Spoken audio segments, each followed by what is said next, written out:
Dhaka metropolitan পুলিশের সাবেক DMP commissioner Asaduzzaman Mia সস্ত্রীক দেশ ছেড়েছেন। গেলের সপ্তাহে তারা আমেরিকায় গেছেন। ওই দেশেও তিনি বিভিন্ন সম্পত্তি গড়ে তুলেছেন। সেই সাথে বিনিয়োগ করেছেন বিভিন্ন খাতে। এছাড়া সেখানে তাদের ছোট ছেলে আসিফ মাহাদিন পড়াশোনাও করেন। সম্প্রতি আছাদুজ্জামান ও তার পরিবারের বিপুল পরিমাণ সম্পদের খবর প্রকাশ পায়। এরপরই দেশজুড়ে শুরু হয় নানা আলোচনা-সমালোচনা। দুর্নীতি দমন কমিশন দুদক ঈদুল আজহার ছুটি শেষে তার সম্পদের বিষয়ে অনুসন্ধান কার্যক্রম শুরু করতে পারে। এরই মধ্যে তিনি দেশ ছাড়লেন।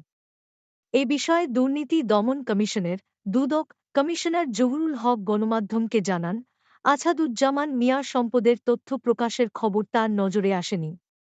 যদি সাবেক এই পুলিশ কর্মকর্তার জ্ঞাত আয়বহির্ভূত সম্পদের খোঁজ পাওয়া যায়, তাহলে দুদক ব্যবস্থা নেবে।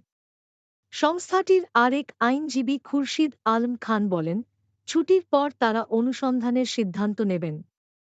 আস্থা নিয়ে পুলিশের উচ্চ পদে আসীনদের এমন কর্মকাণ্ডে বাহিনীটিতে শুদ্ধি অভিযান জরুরি হয়ে পড়েছে বলেও মন্তব্য করেন এ জ্যেষ্ঠ আইনজীবী।